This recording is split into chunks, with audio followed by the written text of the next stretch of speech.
All right, I want to start this episode with a question. Have you been working from home? Have you been spending time sheltering in place? Have you been spending concentrated time with other people, whether it's your family, whether it's roommates, whether it's your lover, in a smaller space than usual and spending a lot more time than you normally would? My name is Terri Cole. I'm a licensed psychotherapist, a relationship expert, and the founder of Real Love Revolution and Boundary Bootcamp. And I'm also the author of Boundary Boss, a book coming out April 20th, 2021. Woo-hoo!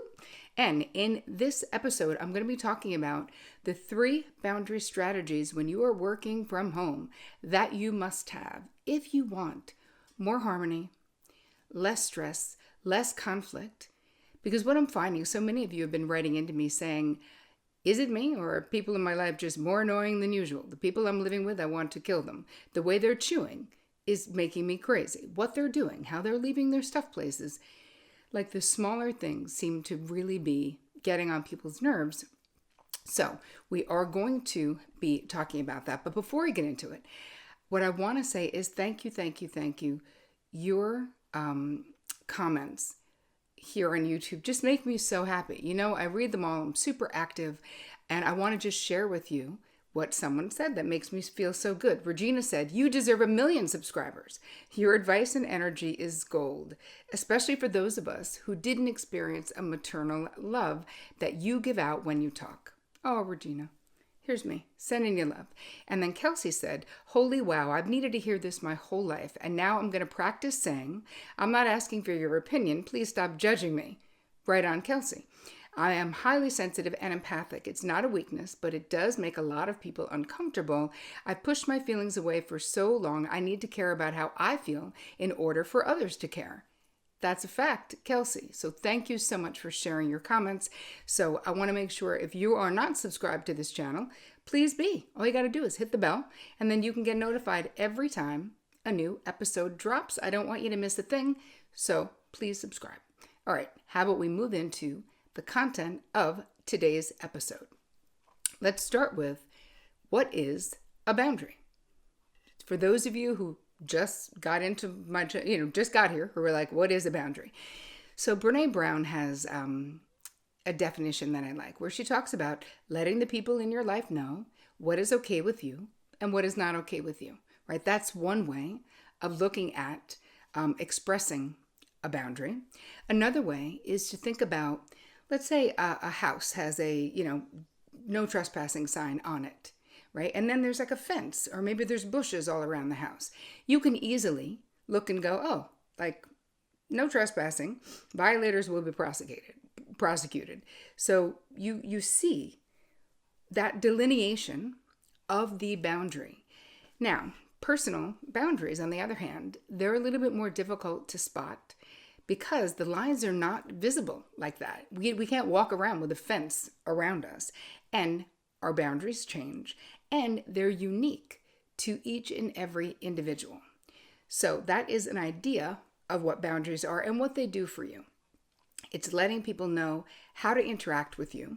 You can actually think about boundaries as a set of rules, right? Guidelines, limits that you create to identify permissible ways for other people to behave towards you, to interact with you.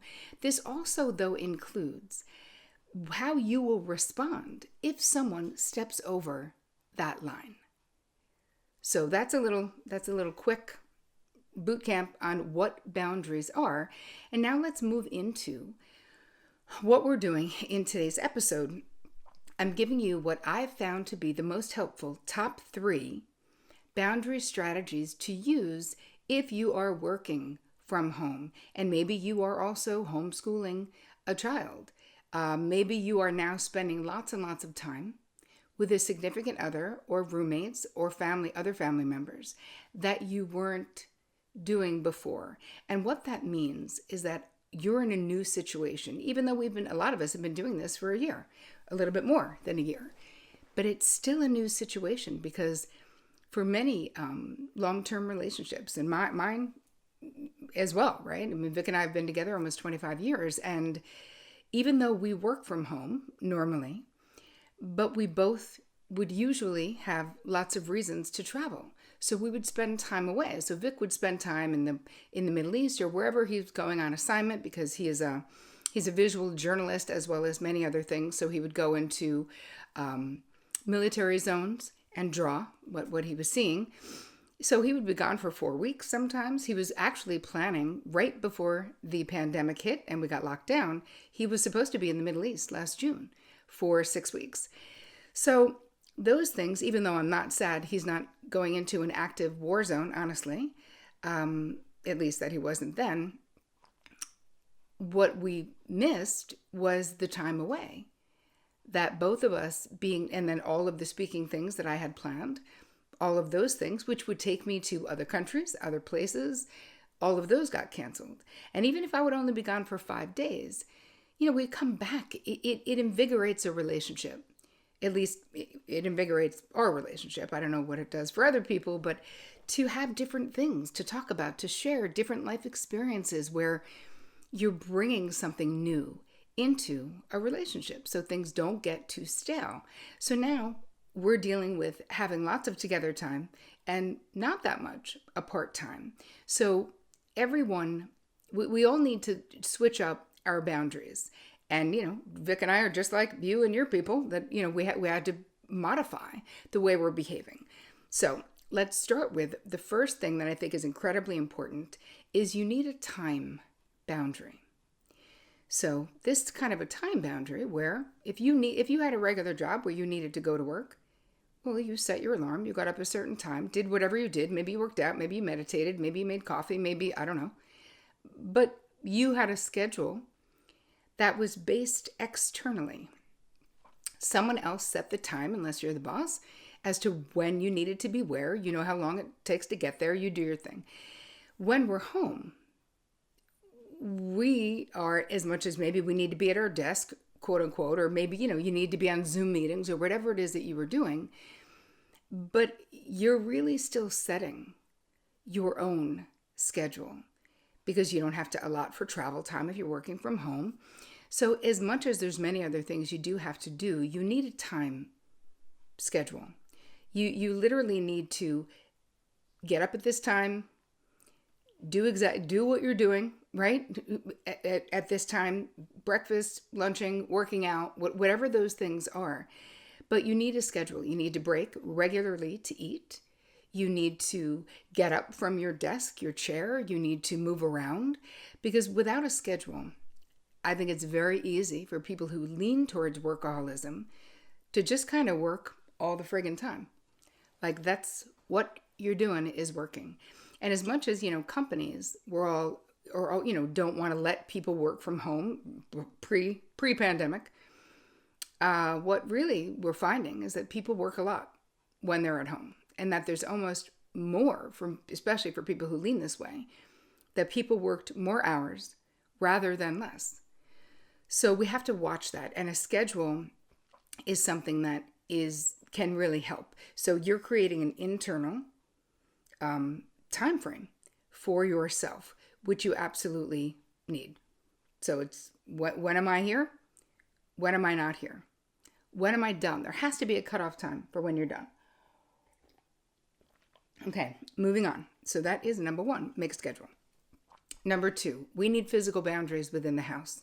So you've got to create geographic boundaries at home. And basically, people going off to their own locations. And even if you have kids, my feeling is have a family meeting, right? Talk about schedules, coordinate. And I know many of you who have kids at home, you are already doing that. But there needs to be actual boundaries geographically. And what I found can be really fun if you're doing it with little kids is you can make these, do not disturb signs, basically. Different ways that you're signaling to each other that you're on a call or you are not to be disturbed at that moment. That can be hard because it can be difficult for kids too, especially if they're little kids. But if you enroll them in the process, it makes it easier. So when mommy's or daddy's sign is up, right? And the same thing with roommates, right? If this sign is up, do not be knocking on my door. That means I'm on a call, or literally, we don't have to say why either. It can just be do not disturb.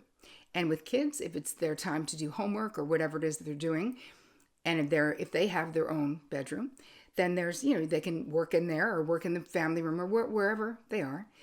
But they also have the right to put up the sign like, okay, for this next hour, this is what I'm doing. But what it does is there is something that creates, when we don't have these geographic boundaries that we've created, this delineation that requires us to actually do it and have agreements with other people in the house, there is all this fear or anxiety that someone's going to come in and interrupt what you're doing, or that you're going to get really pissed off about something, because I see it happening. And, I do a lot of this at home, right? I'm here right now. So Vic's studio, you can't see me if you're listening to this, but if you're watching it, you can. Vic's studio is out that window and about 125 feet away in a barn converted into a studio where he works. And I know if I don't give him the heads up that I'm filming, how does he know? So he's contacting me, and it's like, I used to, before I got really good at this, and before we were here all the time together, because we haven't gone anywhere. A lot of times I would just choose when he would go to the city once a week to do this work he would go and draw the inmates at Rikers Island and different things. Then I would always be like, oh, that'll be my filming day, because then, he doesn't have to work around my schedule and he can come in and eat when he wants or whatever. But since that was no longer in the beginning of the pandemic, we didn't have a schedule, right? So we were not, I didn't have this way of telling him, because now I hang something on the door outside. I try to tell him my schedule, but if I forget, I will hang. I've got this little thing that he knows when this little red thing, looks like a bow kind of, is hanging on the outside door, don't come in. Which also means I've unlocked the other door that he can come in as long as he's quiet. So he may need to go upstairs or do something. So we all have to come up with our own way of alerting the other people in the house of what's going on. If you do the family meeting and all kind of make an agreement and try to make it fun, what you're really doing is setting yourselves up to succeed, of course, which is just like what other kinds of boundaries, personal boundaries that are less external, because that's mostly what I'm talking about. I'm really talking about both in this episode, but this happens to be an external boundary. It's like we set people up to succeed instead of setting them up to fail. Make sense? Makes sense. All right, so let's move into the mental boundaries that we need for ourselves when we are working, schooling, living, working out, all the things, in close quarters with other people at home. So we talked about the schedule. That was number one, right? Scheduling it. But now we need the mental boundary. You need to create something that is like the end of work, right? So you can have a ritual. It used to be, of course, that this was done for you, because if you got on the subway at the end of the day to go home, hi, it's the end of work, right? I mean, unless you're a real workaholic and you would work at home, but we need the separation between I am now on when it comes to work and I am now off. So I like to do something that is a ritual, light a candle, change into more comfortable clothes, because in the beginning of the pandemic, I was making the mistake of staying in too comfortable clothes all the time. And I found that was really bad for my mind. So as part of my own scheduling, I started doing what I would do if I were not in a pandemic, which would be get myself together, take a shower, do my hair. I would not stay in pajama type pants all day. So again, that helped with the mental and the physical by getting changed and doing those things. That seemed to go together to help me to be like, okay, I am now signaling, this mental boundary is signaling the end of the day. And I like having a ritual. I'll say to Vic, hey, do you want to go out and just take a quick snowshoe or walk around the property or something? So we're going outside, because we don't live near other people. We live in the middle of the woods. So even in the height of all the things, we could still do that.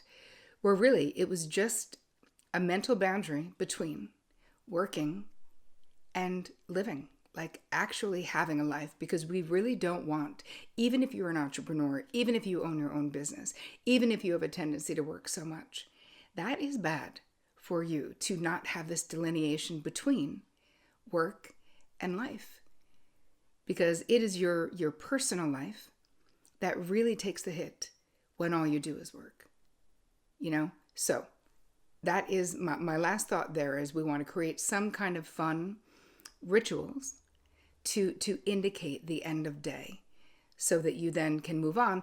And just as a little quick bonus, Brendan Bouchard, who's one of my fave kind of business guys, he talked about this really easy to remember bedtime routine. And this really is like a bedtime boundary routine.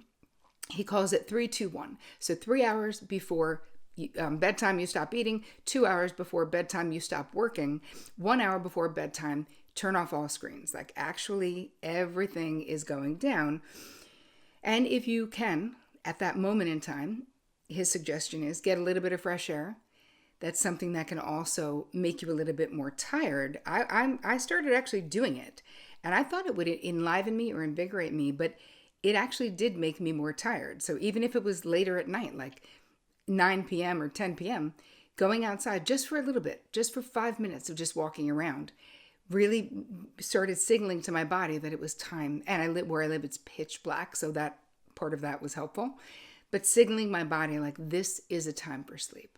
Because many of you have been writing into me and saying that you've been having difficulty sleeping. So I hope that this actually, this whole episode is giving you a little bit more harmony in your family system. There are things that you can do, but we have to be proactive.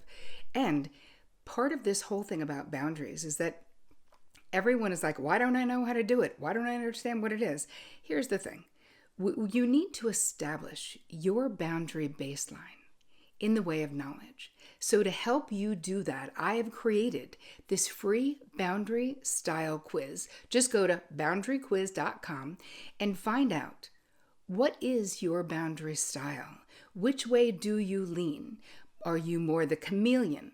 You could be the powerhouse. You could be the peacekeeper.